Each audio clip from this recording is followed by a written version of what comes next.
Шановні пані та панове, розпочинаємо засідання третьої дискусійної платформи «Втомилися мовчати. Запобігання та протидія гендерно обумовленому насильству проти жінок».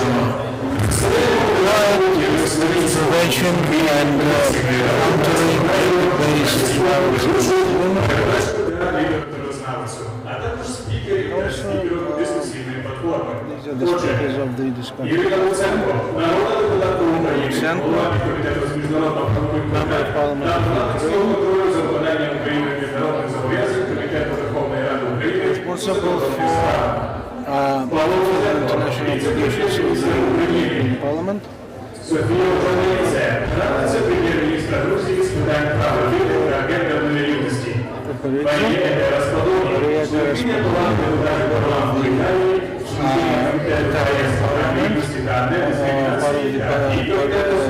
Non-Discrimination and Subcommittee on Gender. Right now, we give the floor to Iryna Slavinska. Good afternoon, everyone. Once again, we continue our discussion in this discussion platform. We're tired of keeping silence, prevention and countering gender-based violence against women. I would like to invite, traditionally for today, with watching a video which was prepared specifically for this platform. In Ukraine, just like in the rest of the world, women have the right to work and do work they like, but their efforts are not duly appreciated by everyone. 57% of women working an hour more than men still earn less. Besides obvious reasons, this unfairness has a negative impact to the global economy. Right now, the gender gap in the world is 41%.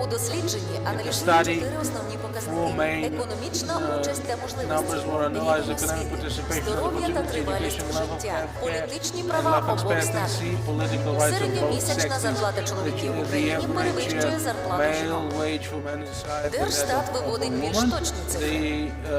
The Statistics Service was more different numbers. Women work more than men and then have to work around the house, despite the fact that Ukrainians have equal opportunities in access to education. The chances to find decent employment are not unequal among sexes. If we were to speak about female employers, then the numbers are even less.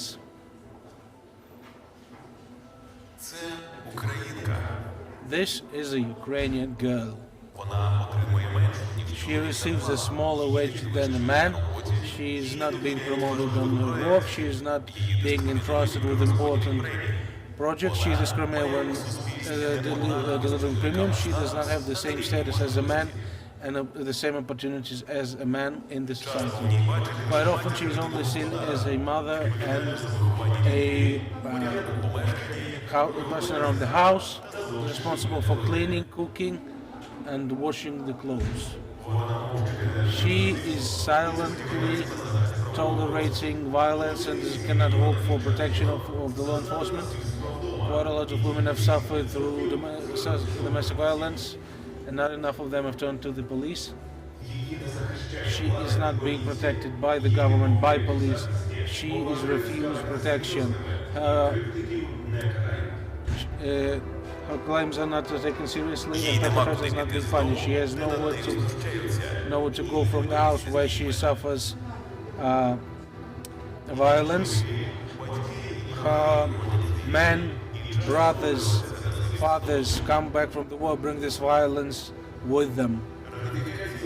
The ratification of the Istanbul Convention will become a push for institutional change which will make it harder to conduct domestic violence. Defeating domestic violence requires perseverance. So after this video, which ends with the requirement of ratifying the Istanbul Convention, is reminded me of a small episode which happened yesterday together with my colleagues from Ministry of Contracting and Sexism, we have met with our American colleague, and we had an exercise where we imagine which headlines we would like to see in newspapers tomorrow or the day after tomorrow, after the first Ukrainian Congress is finished. And one headline, 7 out of 10 was said, almost unilaterally, Ukrainian Parliament ratified the Istanbul Convention. And really, on this note, this happens since yesterday gave us, inspired me to speak about what we're going to talk about today, and coming from words to action. Countless stakeholders will meet today. We'll speak of theoretical action and the level of the first Women's Congress is very patterned here. It looks like a loading wheel, and this is one of the slogans from the Euromaidan. We're changing the country, sorry for temporary inconvenience. I'd like to invite the first speaker, Iryna Lutsenko, the MP of Ukraine, the Sub-Chairperson of the Subcommittee to fulfilling our international obligations, and we'll begin from this first question on how to activate Ukrainian Parliament, and we're going to talk about the arguments for ratifying the Istanbul Convention and so on.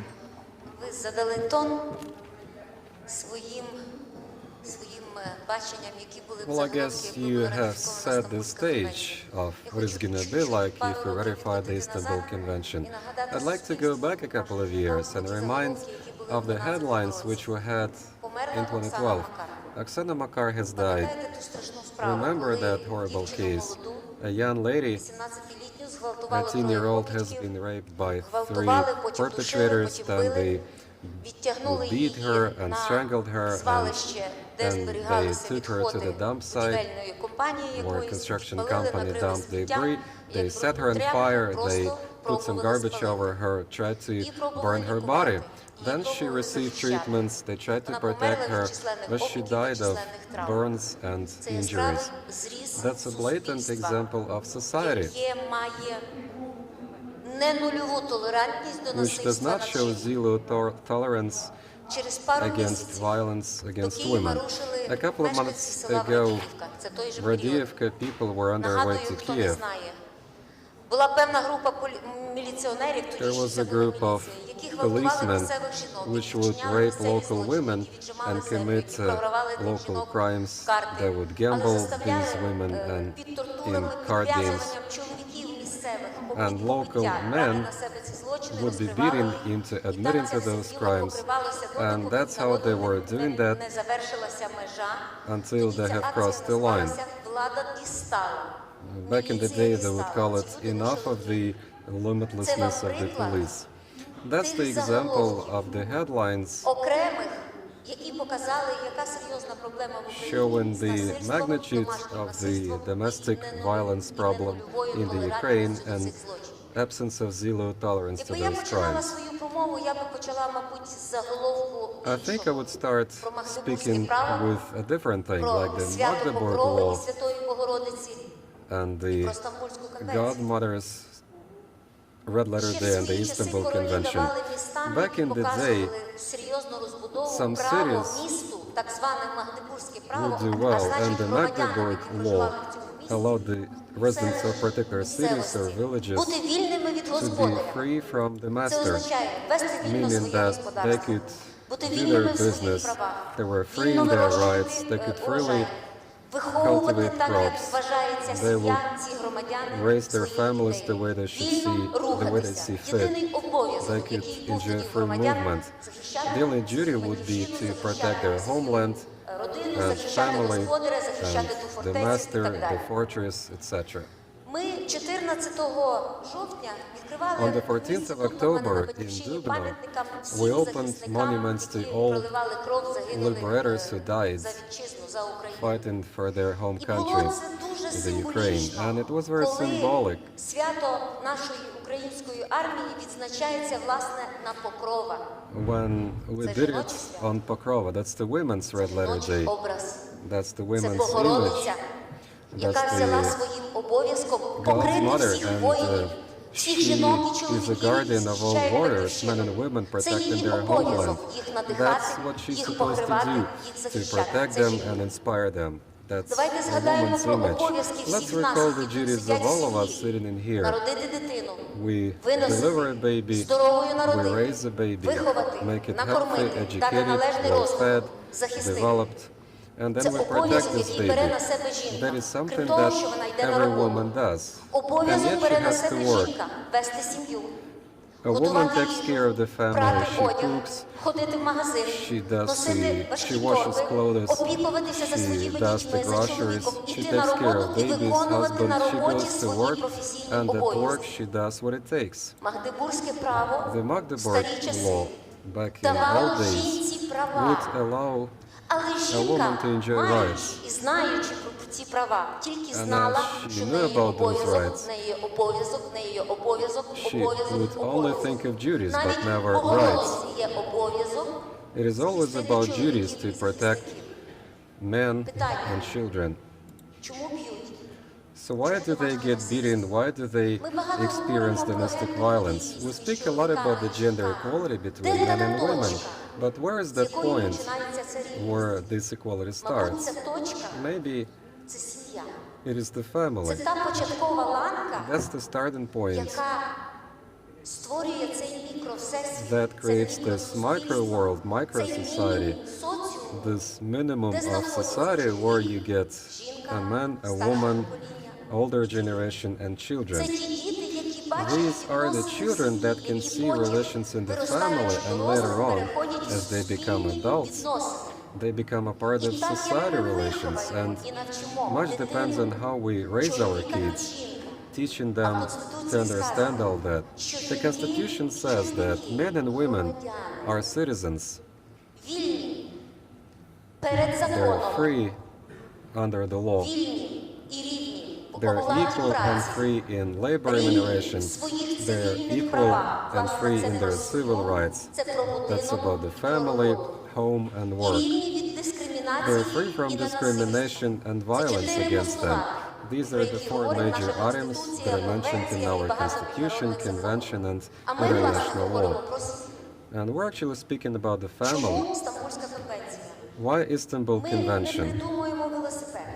We're not Ми маємо reinventing the підтримати wheel. міжнародний документ, який We have to підписали uphold the 48 international країн і instrument ратифікували уже більше 20 signed by країн. 48 countries and ratified by 24 countries by now. Чому саме зараз? Why now? Україна, ми попередню панель previous завершили, так panel, завершили відповіддю для себе. Вона була We sought to find an answer to one of the questions, and we listened to the military women a lot, trying to see why do we need women in the army, in the police, in the National Guard, in the prosecutor's office. And we couldn't find the answer, but there is one.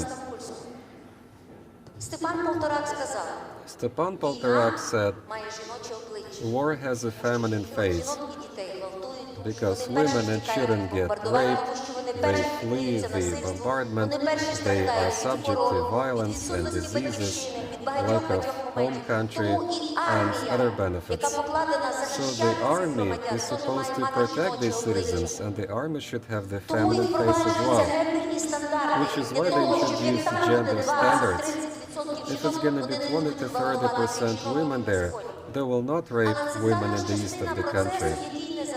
It is a part of the never-ending process in the family. They raise adults which have become a part of society. But it all begins with the starting point.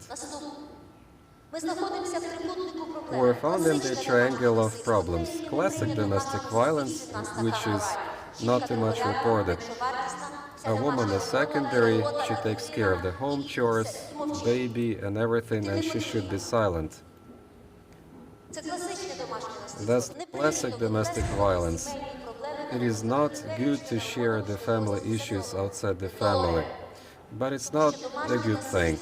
Domestic violence is a silent killer. If you never let it out, It has some consistency and it keeps repeating itself, and it leads to deplorable results. I remember drafting some of the laws in Ukraine, which will help the Istanbul Convention work in this country upon ratification, and I spoke with a judge of the specialized court.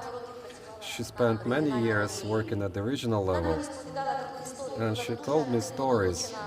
She was once involved in making changes to the criminal code, and she told me, you know,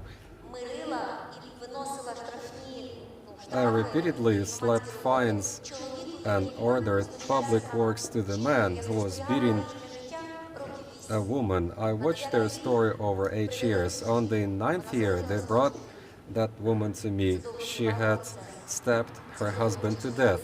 That was the lengthy process. That's the silent killer. So if we do not let this problem out, then it leads to disastrous consequences faced by our children. Every year, 3 million children are victimized by domestic violence or witness it. These 3 million will become adults. What are they going to be like to us, to the army, to the court of law, to the doctors, if they make those professions? Imagine the psychological consequences.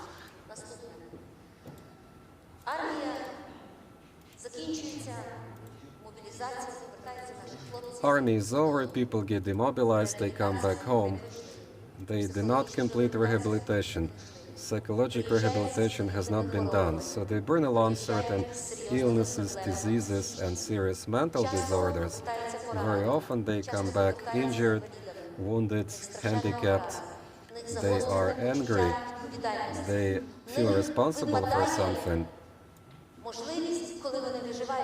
If they survive every minute at war, it's hard for them to go back to the peaceful life, because out there, you've got a gun in your hands, you know what to do. You attack, you go back, you protect your life. Everything is simple, is clear, everything happens fast. But then they go back home. In war, you're paid more because you risk facing death, you get orders, there is an enemy and your troops, then you come back home. It's no longer black and white, there is a family, you're jobless, or you're low paid. I speak with aerial ex-combatants that have been demobilized, and they take it a lot in their family. The Lestrada office in the Ukraine makes record of these things. They have a hotline which allows them to receive reports of domestic violence in families of the ATO ex-combatants. At war you may have been a hero, but nobody allows you to do wrong in your family. You are not supposed to beat a woman to make older generation in the family suffer. Kids can see how their father is beating their mother that was taking care of this baby while the father was away. And that problem is mounting because inside the family there is no solution. Sometimes a woman leaves a handicapped husband or commits a crime. It also happens, it's also true. And the third most important issue that has been mentioned by Minister Chernysh is the IDP problem. Lots of women came to me, they're from the East.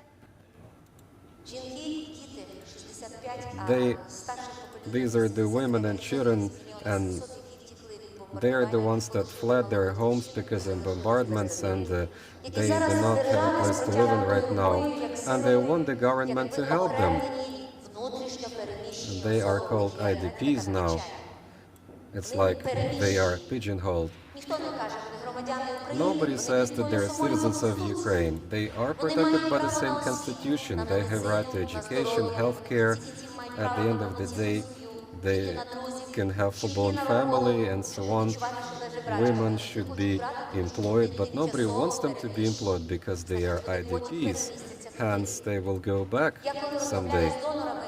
When I speak with the donors, I always tell them, drinking water is good, medicines is good. They move to other communities, but they need adaptation, they need employment, jobs. They want to be doing a job, build kindergartens for their kids. They will go to kindergartens, high schools. This will allow these people to join the community. They are Ukrainian citizens at the end of the day. So all of these economic mishaps really affect them. And they feel unprotected and insecure. They no longer have a home. And that fires up domestic violence, mom against child, or a woman against older generation. That's the triangle of problems which is experienced in the Ukraine in the course of the hybrid aggression. Which is why Ukraine has come up with the plan Women, Peace, Security. It's a specific product, and it's there for each ministry, community. It says what we should do now,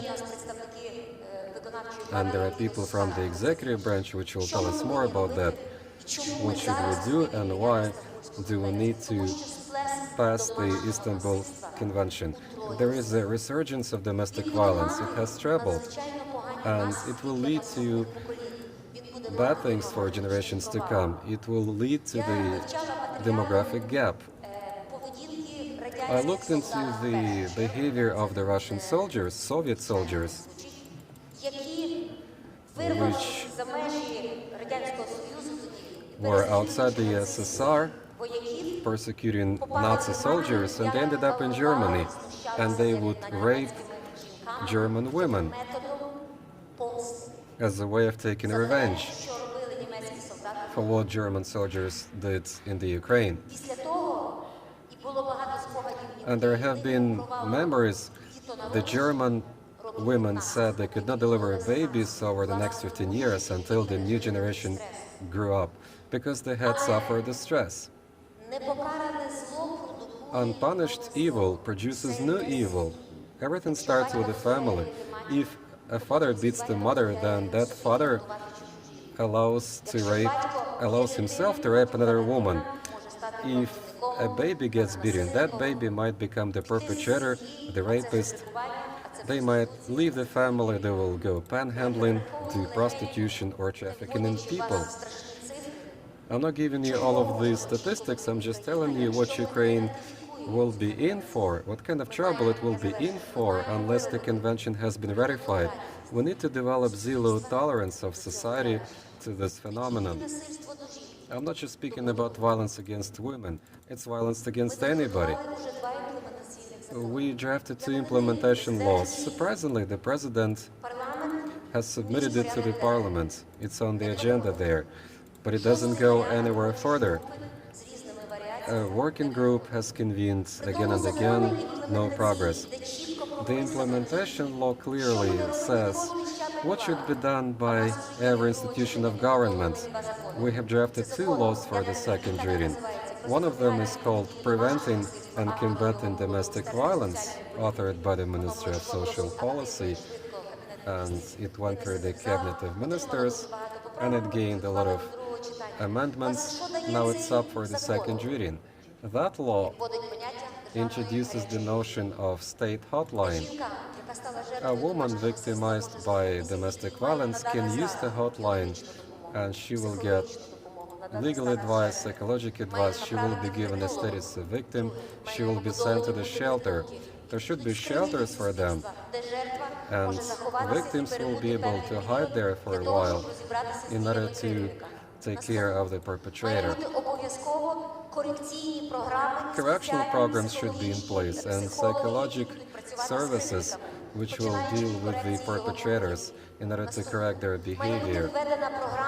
There should be a program in place which will start with kindergartens, and this strategy is there, and tomorrow our girls will speak about that, how to do it, starting with little babies, where mom is doing home chores and the father is doing something else outside the house. In that setting, we can expect more from the Ministry of Education. They teach babies, instilling in them the culture of gender relations, There should be standards that doctors should follow when they see some bruises or fractures in women that do not report these injuries. There should be a way of dealing with the Ministry of Social Policy in such cases. Local communities will also assume responsibility for public works, shelters, taking care of perpetrators and protecting children and women which will be victimized like that. That includes ATO, ex-combatants, everybody who came back from the war. We did not address this law earlier this week because we need the law that makes changes to the existing code. If the law is not signed, then you cannot move on. It's against the regulations. We actually passed the implementation law, and the second one is ready. It will criminalize domestic violence.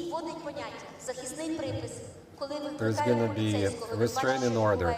You call over a policeman, they see what happens, they make a restrictive order, and the perpetrator should be distanced away from the family.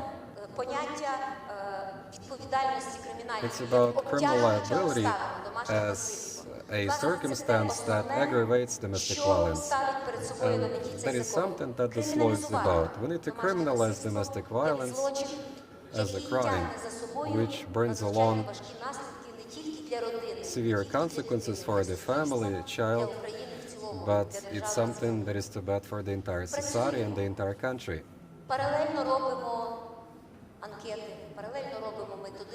We produce questionnaires and teaching aids, and the young populations funded the setting up of 26 mobile units in 5 regions of the country. These units have been around since 2015. They feature psychologists, medics, policemen, social case workers. 22,000 reports they received so far. And those reports came from victimized people. That means that what they do is appreciated. And my fellow colleagues in the Parliament are keen on getting this law passed. We're going to make MPs do it. With this, I'm done, finally. Yeah, congrats.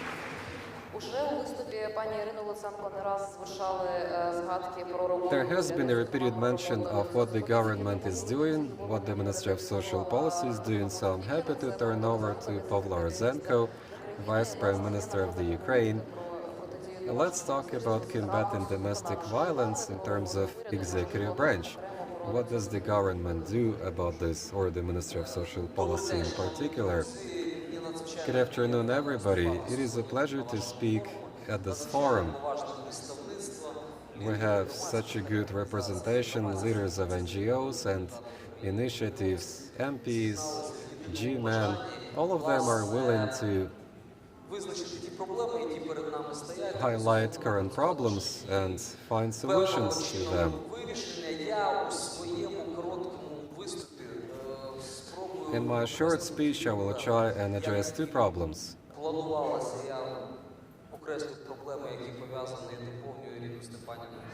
It will go in addition to what Iryna said in terms of domestic violence, and also I'll speak about economic and social relations, which are caused by inequality. Women suffer,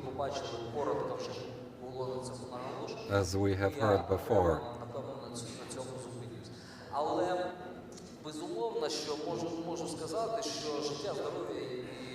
Life and health, decency, honor, and inviolability of people, these are the fundamental principles for us, and they are reflected in the current legislation of the Ukraine.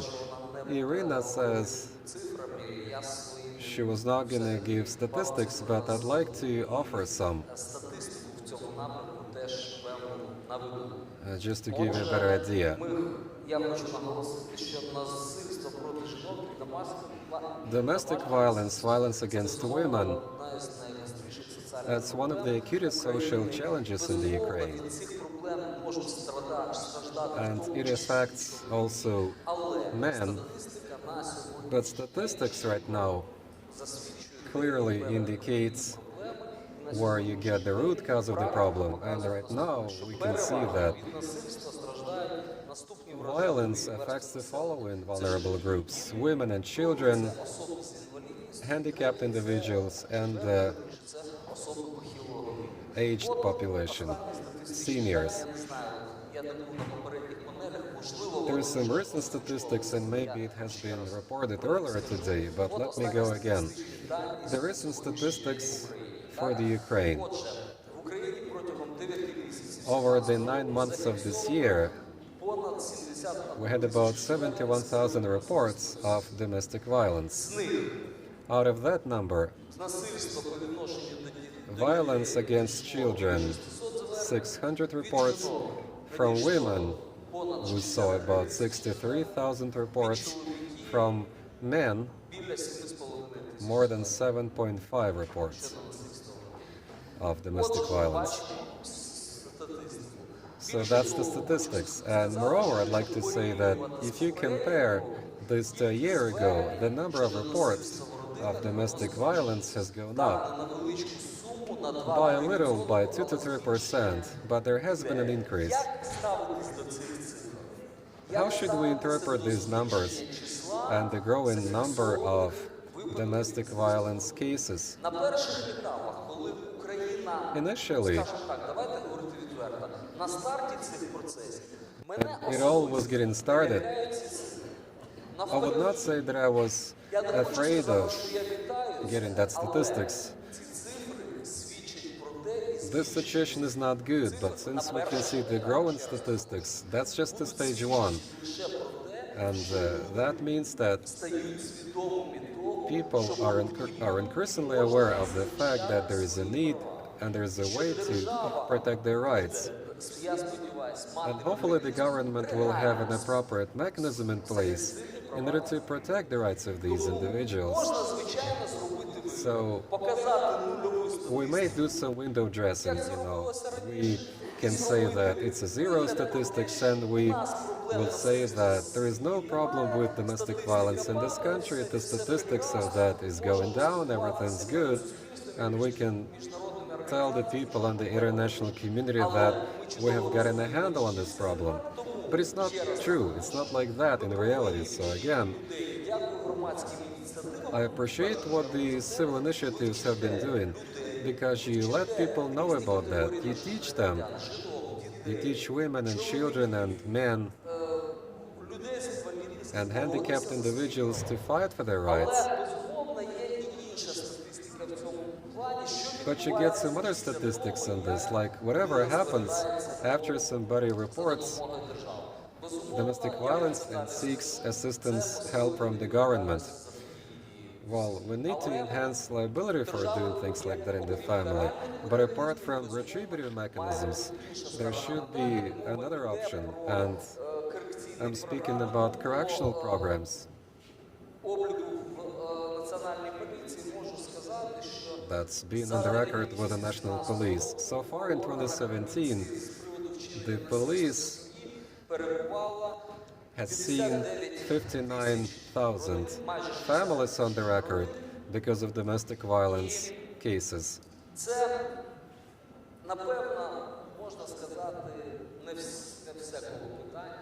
And that's not the exact number. It does not give us an idea of the magnitude of this problem. Right now, there are correctional programs in place which cover families, and they seek to help families resolve these problems. In order to complete a correctional program, National Police offered 3,000 personnel. So out of 59,000 problem families which are out there today, 3,000 people have been referred to the correctional programs. The programs have been completed by 815 families out of that number. In some regions, in 8 regions of the country, Zakarpattia, Ivano-Frankovsk, Lugansk, Lvov, Poltava, Sumy, Kherson, and Chernihiv, in those regions, no family has been referred to the correctional program. That's another serious ongoing problem which has to be addressed by the government. So we need to make sure there's going to be experts in place capable of offering correctional services, and I guess that's going to be the focus of government action in addressing those issues. Пропускаю загальні фрази і хочу сказати про одне, що безумовно мені дуже приємно, що Certainly, та команда Міністерства соціальної політики the team of the Ministry of Social Policy that I used to be in charge of has contributed to the changes that have happened in this situation. So we sought to ratify the respective convention, and we supported the draft law which modified the existing laws on preventing and combating domestic violence. Iryna Lutsenko was saying that it all has happened rapidly in the government, but even in the government we have had some tough discussions, heated discussions of that. And I guess without MP's contribution, like Iryna, Maria, Elena, Svetlana, which are in here right now, we would not have been able to make it happen. So I appreciate your support and assistance in this, and together in the Cabinet of Ministers we would meet with each other, discussing things, and eventually these necessary laws have reached the Supreme Council of the Ukraine, and the Ukraine President said that the Supreme Council ratified the Istanbul Convention, and hopefully pretty soon the current legislation will be changed, enhancing criminal liability. That will put it to vote in the Supreme Council, and then the Istanbul Convention will hopefully be ratified too in the Supreme Council. They should not procrastinate with this. They should do it in the second reading, and then we're going to get a comprehensive legislation on prevention and combating domestic violence. The government are welcome in this process, and they're ready to go for it accordingly. And lastly,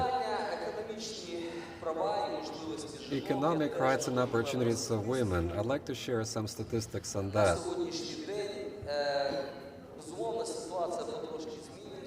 The situation is gradually changing, but in the first half of 2017, we could see that the monthly average pay of women is 80% of men's.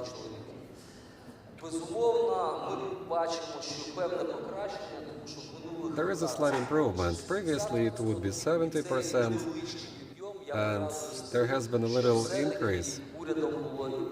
It has happened because there has been support of the Supreme Council and Ukraine President. They upped the minimum pay. They doubled it. Now it's 3,200. And I guess this has helped enjoy a better pay, especially for women.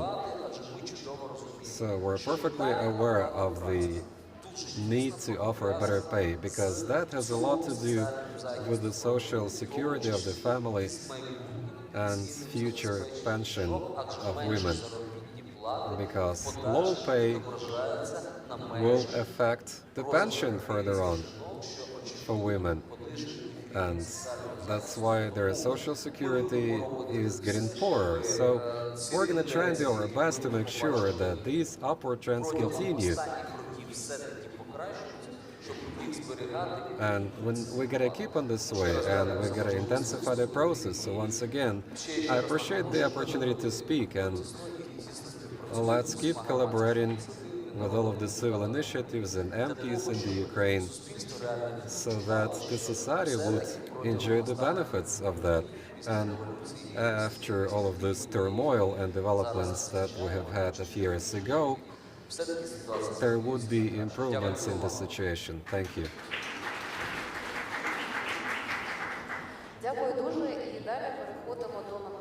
With this, let's have it from experience of other countries, and let's discuss the Georgian experience. In Georgia, they have been successful. In 2014, they signed the Istanbul Convention. In spring of 2017, they ratified it. On the 1st of September of 2017, it took effect in their country. So I have a question for the next panelist, Sophia Japaridze, advisor to the Prime Minister of Georgia on human rights and gender equality. So the question is, how did you make it happen in Georgia? Like other countries of the world, you got an experience of patriarchic traditions and also used to have a strong influence of the church. Possibly we could discuss that. But you have reached a consensus, and I wonder, how did you make it happen?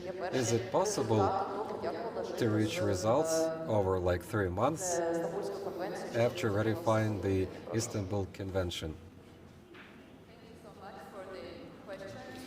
Дякую за питання. Я хотіла би сказати, що для мене велика честь бути на цьому форумі. Я дуже рада бути серед таких розумних, сильних жінок, кваліфікованих і мотивованих. Це дуже мене надихає. А що стосується грузинського досвіду, то вже балакали про те, що сама конвенція була підписана у 2014-му, але пішла на Because, first of all, we needed to make sure that domestic legislation was brought in line with the requirements of the Istanbul Convention. І відповідні професійні діячі були підготовлені із цього. По-перше, Міністерство юстиції країни розробило пакет законодавчих поправок, які стосувалися 24 законодавчих актів. І Кримінальний кодекс, Адміністративний кодекс, і закон про боротьбу з насильством домашнім.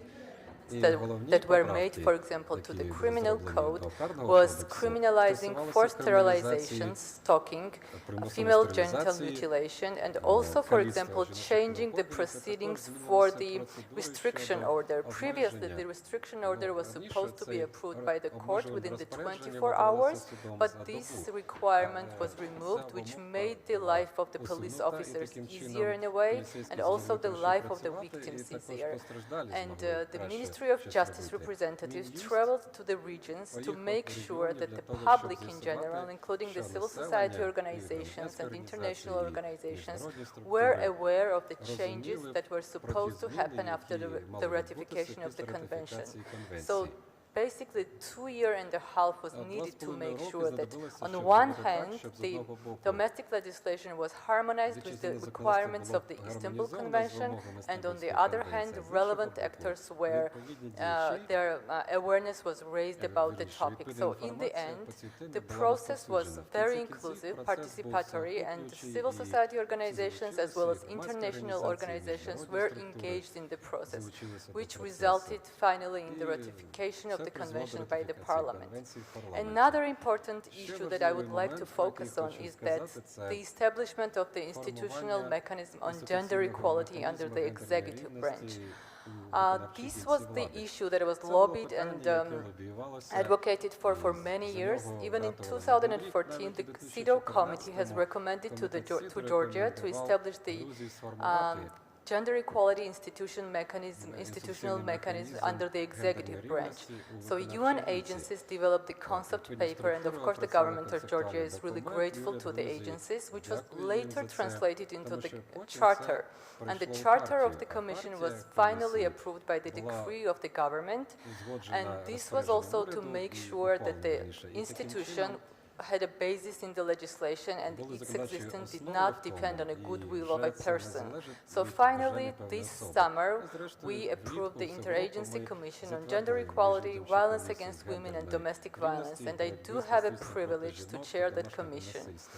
The commission is represented by the deputy ministers from the line ministry and also other branches of the government. And also one of the interesting things is that the mandate of the commission is to ensure that, as it is envisaged by Article 10 of the Istanbul Convention, it assumes the role of the domestic monitoring body in terms of the implementation of the Istanbul Convention.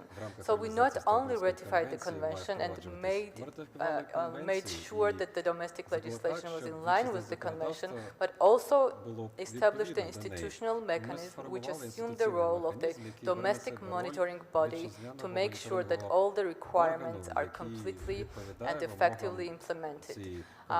So I would not talk too much, and I would say that it is important, to make sure that the domestic legislation is revised and brought in compliance with the convention, and somehow it is not a speedy process. It requires a lot of effort from all the sides, from the civil society, from internationals, and from the government, most importantly. But once it is ratified, there has also had to be an effective monitoring mechanism to make sure that that is implementable and effective in practice. Thank you.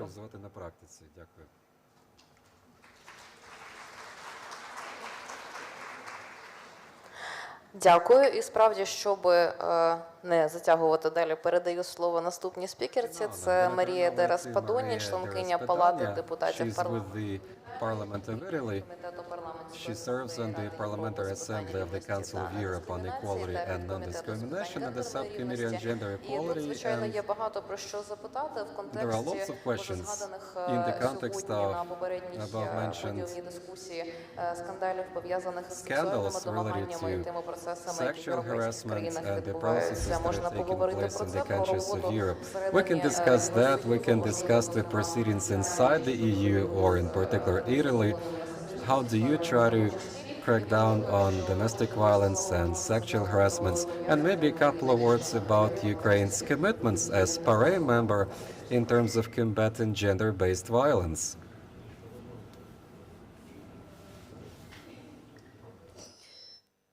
Yes, first of all, thank you very much for inviting me here. For me also, it's an honor to be here in the first Women's Congress of Ukraine. So thank you very much for the invitation.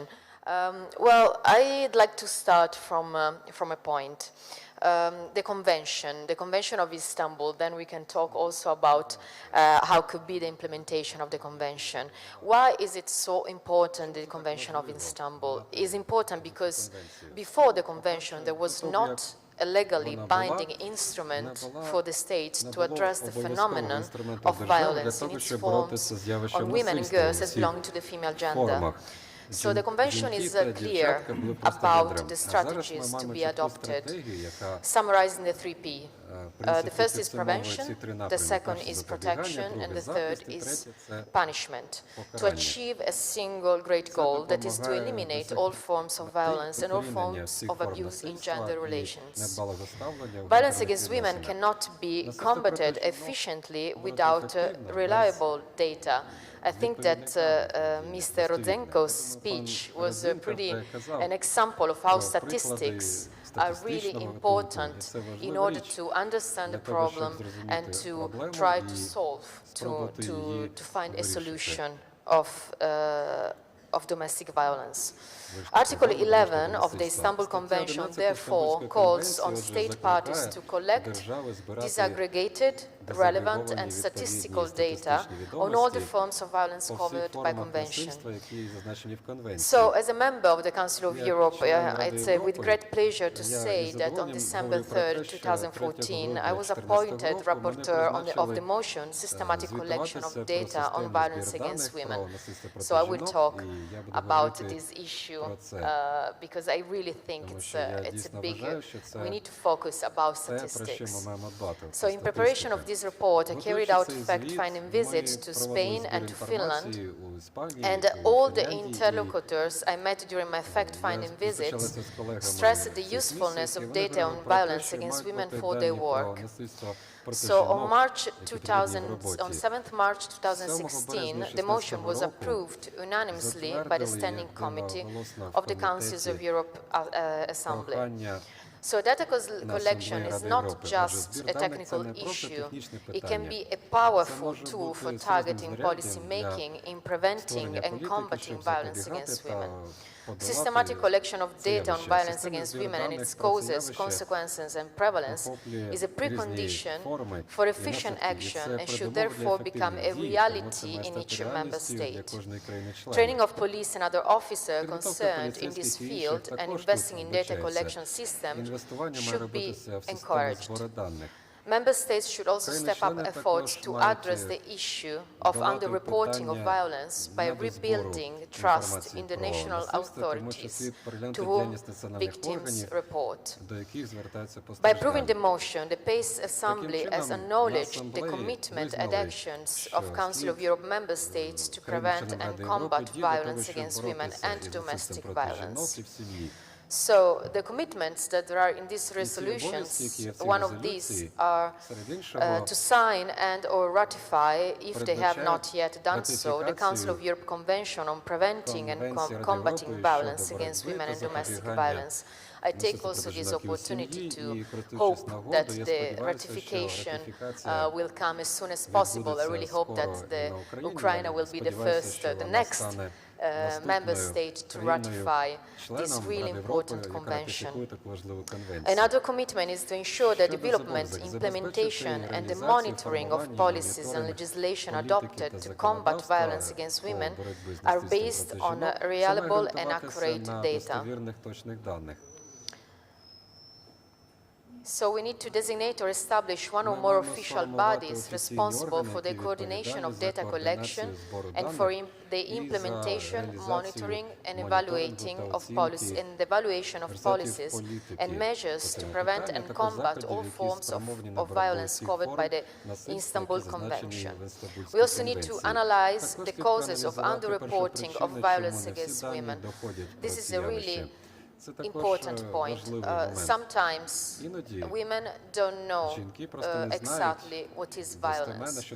They don't know that violence is not just physical violence, but it's also psychological violence, economical violence. There are different forms of violence, and the underreporting also according to the visits that I carried out in Finland and Spain, that's really a big issue about the underreporting, because women simply say, well, that was not violence. So that's really important to understand also, and to know the definition of domestic violence and violence against women, because sometimes women think that it's just a physical case, and unfortunately it's not the only form of violence. So the collection of data on the causes of violence against women, on its consequences, on its prevalence and frequency, and on the efficiency of policies and legislation. Another big point is to ensure that data is disaggregated as a minimum requirement by sex, age, type of violence, and relationship of the perpetrator to the victim, and geographical location. Another big point. Most of the data that are collected are not disaggregated data. So we don't know, for example, if there is a relationship between the perpetrator and the victim. That's a really important data that we need to gather. And also the age and the type of violence. So ensure that data collection is part of all national plans aimed at combating violence against women, and allocate sufficient funding to this end. Also the funding is really difficult. It's a struggle to find some funds in order to be able to go on with this statistical data. Require that every national police, justice, health or social institution to collect data and set up standardized forms for data collection by the police and the justice, health and social services to allow comparability among similar institutions, and encourage electronic data collecting and processing. Provide specific training to all professionals on basic rules of data collection, also the training for professionals. In the professionals, we talk also about the police and the justice. Sometimes, unfortunately, the police don't know exactly when is violence or when is not violence, and sometimes they just don't think that there is, when they have a victim, they are in front of a domestic violence case. They sometimes don't know, so it's really crucial to have also a good training, most of all for professionals, but in specific, for police and the justice. Conduct at regular intervals population-based surveys on violence against women with the same set of questions in order to allow monitoring and comparison over time. And then, at the end, encourage reporting and rebuild trust in national authorities by setting up means of avoiding secondary victimization, such as the presence of a specialist of violence against women in police stations and the organization of special training for professionals confronted with violence against women. So, I'd like also to point out the important role of civil society in combating violence against women and the importance of coordinated action and stronger cooperation between the public institution in charge of data collection and the non-governmental organizations, the so-called NGOs, working with women victims of violence. In conclusion, a global approach at European level is needed to effectively combat and eventually end violence against women. This is a common problem that has no boundaries and needs a common solution. It should not be forgotten that without appropriate data, there can be no adequate response to violence against women. Efficient policies to combat violence against women cannot be prepared nor implemented without comparable, harmonized and homogenized data. Thank you very much for your attention.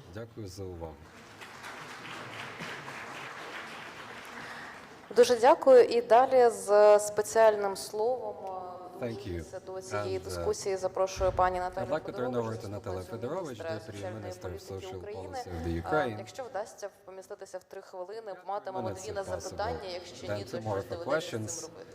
Otherwise, we're going to figure out something else. I've got 12 items.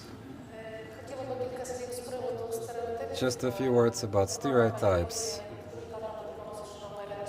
Iryna spoke about that at length, and it's quite a serious problem. The progress has been made compared to the late 90s. Back in the day, we tried in this country to look into the international practices and use it here in the Ukraine.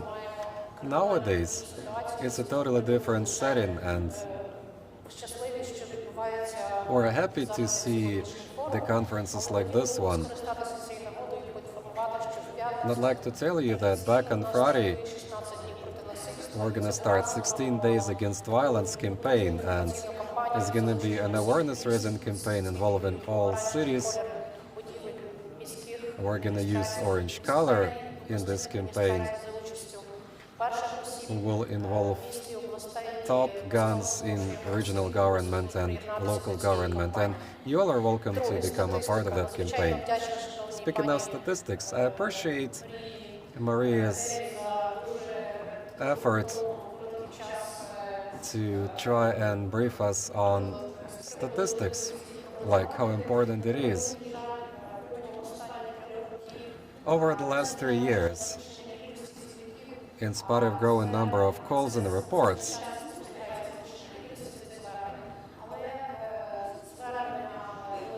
I should say that when it comes to reports to the police, we can see that the number of those reports is going down. Unfortunately, we do not have enough professionals as social caseworkers, so people do not trust that a solution can be found. We need to keep working on that because the MPs of the incumbent Supreme Council offered adequate funding for us to do it. And we're now responsible for doing a better job, and we have to learn from neighboring countries which used to have this problem. So this funding should not be wasted. At the local level, local self-governments and communities should find a better way of using these funds, and it should help us address social issues. Speaking of regulations, Iryna spoke in detail about the regulations which are in the Parliament, and I'm sure they will be put to vote soon. We're drafting the second package of those legislative acts. We need to draft changes to the law on legal fees, childhood protection, free legal aid, and others. You get about 36 to 40 regulations that should be drafted as soon as possible. 20 are there. It's about shelters and mobile units. We checked with the Ministry of Finance about that, and they are our partners in this endeavor.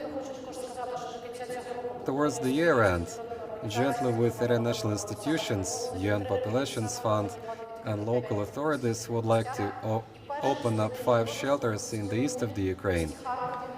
One of them is in Kharkov. It has been there for a year, and the local government wanted to fund it from the local budget. I think that's a showcase for everybody else who would like to replicate it across other regions of the country.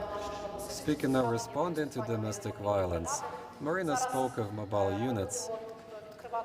We're gonna establish them in 5 regions of the country. There is support from the government in that, and hopefully funding from the international institutions will continue, and then local government will take over, and they will realize the importance of taking care of this problem. Psychological violence. We wanted to elaborate a definition of that in the law, because it will allow to make perpetrators culpable for committing that complicated form of violence, but it has severe consequences all the time. We believe that the next thing we're going to do is draft comments on the legislative acts that will be put to vote later on this year. System-wide changes have to be made, and we need comments on the existing drafts.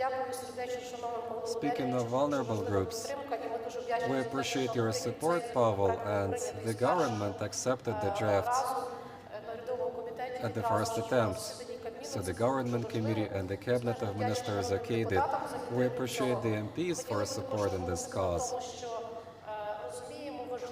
We understand the importance of drafting the standards of psychological rehab for the ATO ex-combatants to prevent domestic violence. Training. They started making training programs for existing professionals, and also they work with the universities that train future professionals so that special training could be offered to them. Speaking of justice system, we expect further support and lobbying from the MPs, and NGOs should contribute.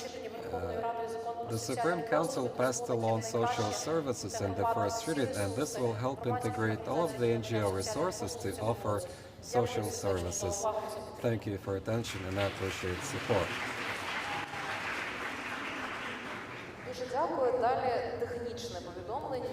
There's a technical announcement. We're not going to take questions because we have exhausted time, so there's going to be a technical break. We're going to replace the name tables on the podium. You might hold off your questions until later. I'd like to thank the panelists. Пані Ірино Славінській, дякуємо за модерацію дискусії.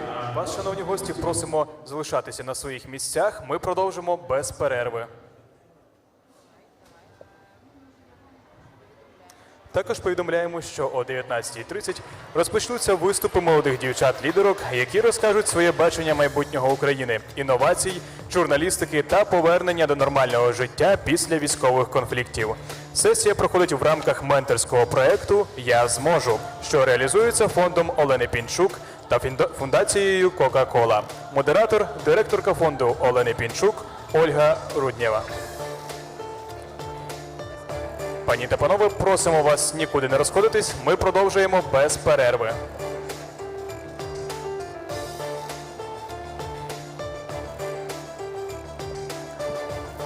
Також хочемо вам повідомити, що перший український жіночий конгрес організований за ініціативи міжфракційного депутатського об'єднання у Верховній Раді України «Рівні можливості» у партнерстві з Національним демократичним інститутом, Агентством США з міжнародного розвитку, Представництвом Ради Європи в Україні, Бюро з демократичних інститутів та прав людини ОБСЄ, Представництвом Європейського Союзу в Україні, Програмою ООН «Жінки», Програмою розвитку ООН, Фондом народонаселення ООН, Посольствами Швеції, Великої Британії та Канади в Україні, Урядом Великої Британії, а також проект «Проміс» та Федерацією канадських муніципалітетів, Українського жіночого фонду, компанії «Кока-Кола», фондом «Антиснід» Олени Пінчук, компаніями Procter & Gamble, а також Радіо Свобода.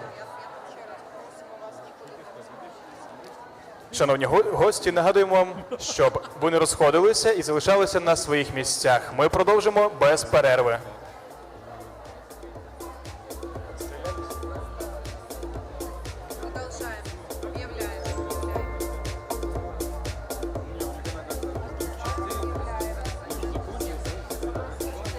Шановні гості, займайте свої місця в залі. Ми розпочинаємо дискусію.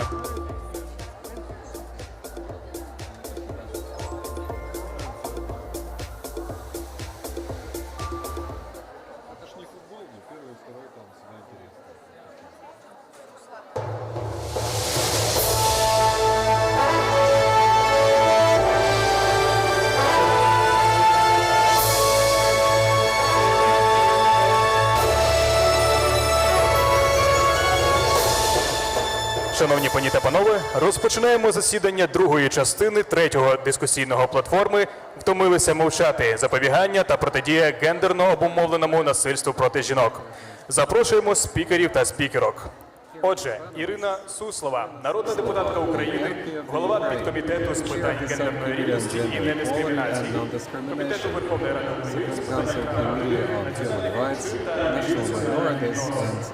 International Relations. Anastasia Dieva, Deputy Minister of the Interior of Ukraine on European integration.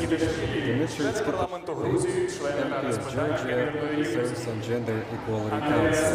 Andrea said she's with the Romanian Parliament. She serves on the Commission of Equal Opportunities for Men and Women in the Deputies Chamber. Iryna Slavinska, co-founder of the charity fund Walnut Home. Iryna Slavinska, you're welcome.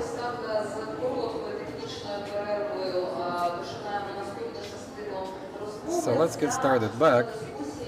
This part of the discussion will address a practical kind of thing, which is related to the projects which have been implemented. We will also discuss the international experience, Georgian experience. We're going to get something from the Romanian experience, but without further ado, I'd like to turn over to the first panelist, Iryna Suslova, the MP of the Ukraine, chair of the Subcommittee on Gender Equality and Non-Discrimination of the Supreme Council Committee on Human Rights, National Minorities and Interethnic Relations.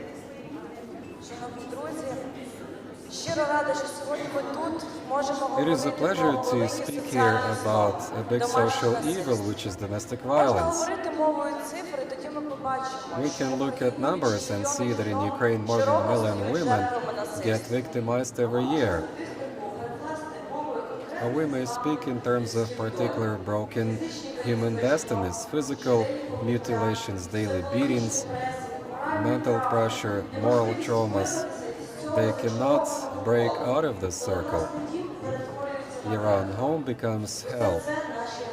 That's the reality, and tomorrow it may affect any one of us. Very often domestic victims are jeopardized 2 times. First time it is done by their loved ones, and the second time it is done by co-workers, neighbors, and so on. We typically overlook domestic violence, and we all are supposed to go by the same stereotype. There is a taboo for reporting that. A woman can be suffering for years, but nobody might know about that. Outsiders and caseworkers, psychologists, or law enforcement agents is tabooed, and women do not do it, do not report it out. Some people believe that domestic violence is only about poor families, but it's not true. It also branched out into well-to-do families as well. And very often, well-to-do people, affluent people, are extremely cruel. They not only beat their wives, but they take their kids' property. They treat these women worse than animals. This society makes a woman to be blamed for that. Some believe that if you do not iron a shirt well enough, then you gotta be beaten or otherwise maltreated. But victims end up in a trap. There is nowhere to go. They do not have a place to live in. They do not have money or a job. Plus there are babies, and for their sake a woman tries to keep the family together, but it makes matters worse for herself and the babies. Apart from that, you get economic factors. Domestic violence makes the Ukraine a panhandling country. Every year it costs us a lot. $208 million, that's the annual budget of Odessa city. Because of having so many female victims, Ukraine's economy loses $2.4 million per year. Instead of preventing violence, Ukraine spends $14.5 million US in order to prevent, or better say, prevent domestic violence. Analysts say that if you invest $1 in preventing domestic violence, you will get the economic benefit of $5 to $20 in future. There are difficulties in the east of Ukraine now. In the uncontrolled part of the Ukraine, violence against women is a lot higher than the country's average. We only get some reports of what's going on out there. There is a so-called military syndrome. They never get psychological help, and veterans go back home to their families and take it all out on them, their wives, loved ones, kids, mothers and sisters. You look at that and sometimes it's like there's nothing you can do about that, but later you realize that we can take care of this. You get more good people than bad people, and we just need to do one thing. We need to unite our efforts, and this forum is a good way of uniting MPs, G-men, mass media people, NGO people, international partners. Hopefully they will come up with a document which will help us combat domestic violence and exert pressure on the MPs. Ukraine does not need to reinvent the wheel in order to combat the evil, to stop domestic violence. We just need to ratify the Istanbul Convention. With that help, we're going to be able to establish a workable system which will prevent domestic violence. We will finally see exactly how many have been beaten and mentally assaulted. Right now, we do not have official statistics for that. We don't know exactly how many women have been victimized. We built a comprehensive system offering aid to victims of domestic violence. That includes the hotline, legal aid to victims, a network of competent, affordable shelters for female victims. We will protect children that witnessed violence. We will criminalize psychological violence, persecution, sexual violence and harassment, forced marriage. We will make sure that perpetrator is no longer a part of the family. Anastasia will tell us more about that. In the Supreme Council, there is a package of draft laws on combating domestic violence. This is what my colleagues mentioned previously in the panel. 5294 is the draft on combating domestic violence. 4952, it makes changes to some of the existing laws of Ukraine because of the ratification of the Istanbul Convention. As 0119, the ratification of the convention. In the parliament, there is a powerful lobby which has blocked the ratification of the convention. They found lots of reasons, but none of them is good enough. They are afraid that the Istanbul Convention will break families in the Ukraine, but nobody refers back to the numbers. In 2016, let's see what it was like. In 2016, they registered 229,000 marriages and about 135,000 divorces. More than 50% of marriages end up with a divorce. A family suffers, and Istanbul Convention is not the reason for that. The reason is alcoholism, drug abuse, and domestic violence. How did the government protect victims can be seen in the following facts. 1.8 million women suffer domestic violence every year. More than half of them report psychological violence.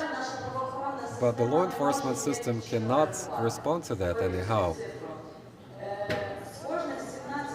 Out of every 17 cases of rape reported to the police, only one perpetrator gets convicted by the law enforcement system. That's not fair. Domestic violence is mounting. It gets massified, it threatens inland security, and we have to admit it openly. We gradually see that every day women get beaten, mutilated, they suffer, they get abused. So it becomes like a habit of them. So if we do not do anything against it, we're going to live in jungles where the power of the strong will rule. And in conclusion, I'd like to call upon unity and solidarity. Let's remember that violence against one woman is a crime against all women.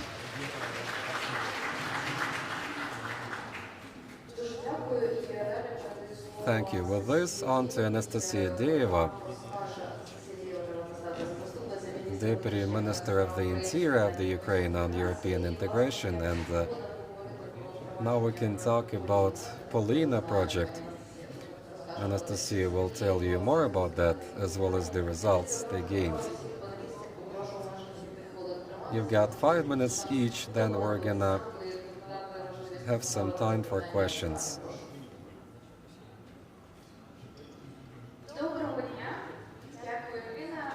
Good afternoon. I took my time thinking what to start with. Domestic violence is such a wide problem area, but this time I'd like to address the key features of that and why the Minister of the Interior and the National Police have chosen a priority like this. Domestic violence is a crime. It has particular features that should be recognized and understood. They constitute a problem. Sometimes it is hard to work with that, but there should be tools in the law enforcement system which will help take care of the problem. Domestic violence is about emotional ties between partners. Sometimes it is between active partners like family members, parents, population groups. Domestic violence cannot be easily portrayed. I mean, there's no easy way of profiling the ones that are perpetrators or victims.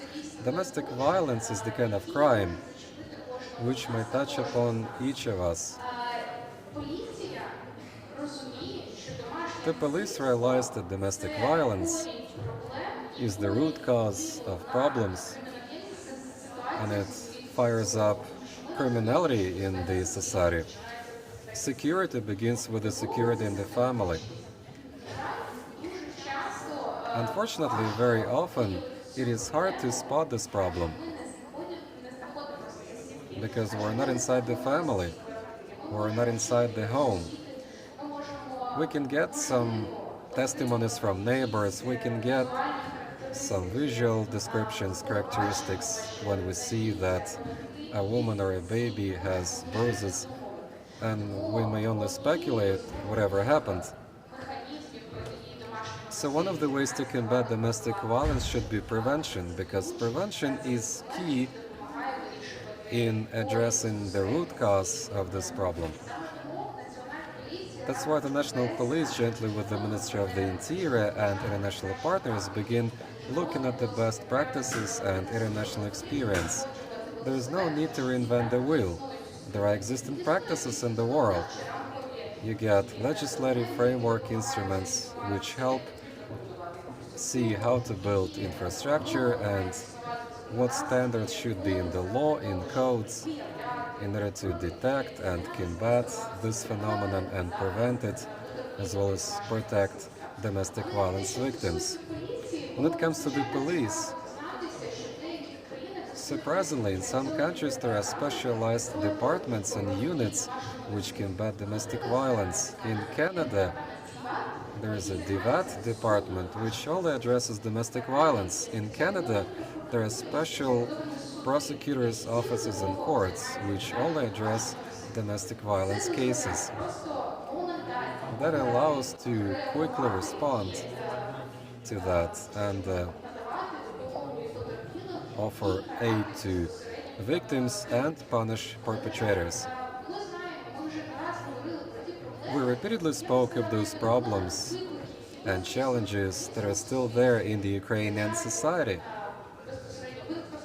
in the infrastructure, in the legislation in the country. You know of that. And we were supposed to find a way of taking care of that for the sake of citizens. So we came up with Polina, Police Against Domestic Violence. It's police mobile groups, units, featuring police officers from different units like patrol service, officers on the beat, criminal officers, juvenile prevention officers. And these people are motivated. We cherry-picked them, we spoke with them, we gave them modern training tools to get them to understand that domestic violence should be looked at differently. It should be detected differently. You need to be able to make the right paperwork for each particular case. You gotta know how to identify a domestic violence case if you get called over to the site, especially if a baby has made a call. Sometimes a baby cannot report what exactly has happened. Speaking of the results, please. The police, Polina, operates in 3 districts, but we've got a plan of replicating that. It happens in Darnitsa district in Kiev and in 1 district in Odessa and Lugansk. In 2018, we're going to cover the entire Kiev city, the entire Odessa city, plus Dnipro city and Lviv and Khmelnytsky region. And the first results suggest that over 5 months in those 3 districts, we got 1,500 calls. Out of that number, 1/3 came from children. We worked with the Australia hotline, and I appreciate that service because that allowed us to see the loopholes in the system. We could see positive feedback from women mostly, because they would call and say, thank you. It's the first time we have been assisted by the police. It's the first time they responded adequately. Over these 5 months, in these 3 districts, they would call the police over a lot more, 3 times more. People started talking. Over the 9 months, across the whole country, we got 84,000 calls because of domestic violence. There's going to be more in 2018. That makes police work harder, but that's the way to go. The more calls you get, the more trust people have in you. It means people are ready to talk about that and report it. I'd like to thank the partners, national partners like the Ministry of Social Policy, because without their active involvement, without infrastructure and mobile units, which feature psychologists and caseworkers, we would not be able to do prevention and inspection of families. I'd like to thank the international partners for helping us train people and practice zero tolerance to this phenomenon. Police is the mirror of society. This interaction leads to solutions to problems. Thank you, Anastasia. І далі продовжуємо розмову, звертаємося знову до міжнародного досвіду. So let's have something from the international experience, and there is no need to reinvent the wheel. I think that's the right way of saying it. There are existing valuable practices elsewhere, so let me have it from Dmitry Sikishvili, the MP of Georgia. He serves on Gender Equality Council. Let's see how Georgia could make progress with that. Thank you very much, first of all, for inviting me and for such an honor to speak in front of such an audience. I would say that this is an audience who is really fighting for the changes in Ukrainian society, and it's a great pleasure to be with you and to be part of this struggle. My colleagues already mentioned some elements of our transformation, or our process of ratification of Istanbul Convention, which is one of the main component of the last period of transformation on the case of fighting against the domestic violence and the violence against women. So, but I would concentrate more about the political dimensions of the process. So, you might know that we had some kind of background process before we came to the process of ratification of Istanbul Convention. So in the Sophio Convention in 1994, I think, and we adopted a law in 2006 about domestic violence and fighting against domestic violence and violence against women. And then it was in 2010, gender equality, Georgian law and Georgian gender equality was also adopted. And finally, in 2014 was adopted the law of anti-discrimination law. So more or less all the debates in society was going on during this process. And when we reached the level of, when we came to the process of signing and ratifying the Istanbul Convention, more or less there was a consensus in Georgian society to do it, and in the parliament I would say that it was not even one day,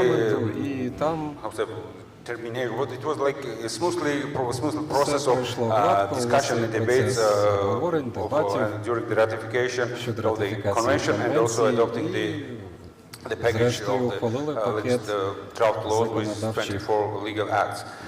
So what I remember from this discussion, especially in the Human Rights Committee, that we demanded something more than it was introduced by the Ministry of Justice, or the author of the legal acts. But we did it. So now it's time to make some kind of conclusion, but it's too early to have this tangible, to measure what we achieved during this month. But what we see at the moment that there is something what we have to add to the process. For example, we really see that the sexual harassment is missing at the moment in our Georgian legislation. It was much of discussion during the ratification of the convention, but the authors ensured us that it is in the legislation. So we have some those that it doesn't work so good as we need. In society there is a debate that we have to give a more precise definition of what is sexual harassment, and we have to also define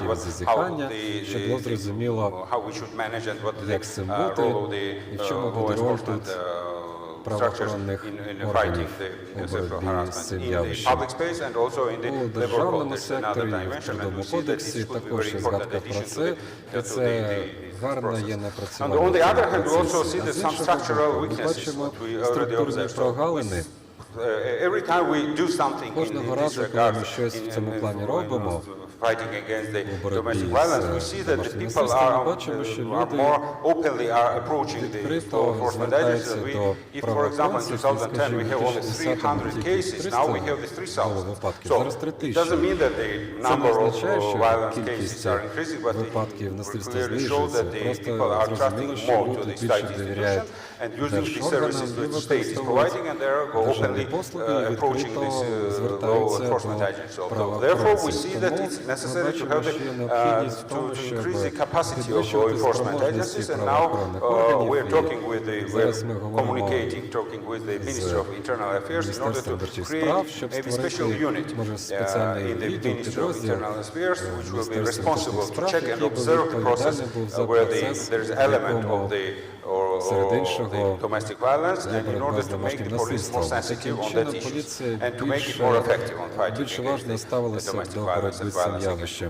women. On the other hand, there is З іншого another боку, institution, which is the інший Ministry of орган, Health, Social Міністерство Care охорони and Labor, здоров'я, which is соціальної політики responsible і for the праці, яке social workers, відповідальне and за we соціальних see that there is a робітників. lack Ми of бачимо, що not є, enough що resources. не I would say вистачає that кадрового складу this institution, of course, they are not в цьому dealing органі. only with the Ну, він domestic не violence, тільки but this опікується is also домашнім one of the насильством, primary хоча це один з пріоритетних напрямів для нього. primary thing what they are doing. So therefore, we need to strengthen their role and their capacity. Слід That is another підкреслити problem їх that we роль see та have розширити to їх be increased спроможності, because this is instrument тому which що це буде таке знаряддя, яке is important for the prevention. важливо Because для police always профілактики, come для when something запобігання. already Поліція happened. по But факту вже social приїжджає завжди, а workers could соціальні enter робітники можуть and увійти family, до which is a родини, closed circle, I would це say, таке across socium, замкнуте коло, замкнені and соціальні prevent правила, at і least give the запобігти, information to принаймні the дати other інформацію institutions in order to через prevent інші органи, щоб the violence. запобігти факту But насильства. on the other hand, what З is іншого Istanbul боку, Convention for що me, таке for Істамбульська example? Because конвенція? Як я її it's бачу? not the panacea. It's Це не not панацея. like signing the convention and Це не те, що ratifying it. підписав, You ратифікував і все. will not save all the problems in the Всі country. It's проблеми one step вирішилися. forward. Ні, це This тільки is один з something кроків. where the international І community agreed that міжнародна this is an спільнота important mechanism, згодна, but що це in важливий order to механізм, strengthen аби the institutional settings зміцнювати and to provide інституційні more спроможності, services, more надавати більше security to послуг, the більшої people безпеки who are для suffering людей, які because of the страждають domestic від violence. домашнього насильства. So, I know that there is some Я знаю, concern що є in тут Ukrainian певні parliament, обмеження especially on the в українському парламенті, male side of this parliament, but I would like to call them in order to reconsider, because this fourth article is a kind Четверта of стаття fundamental там for це the засадча стаття fundamental для principles of the Council of Europe. принципів This is Ради about the Європи.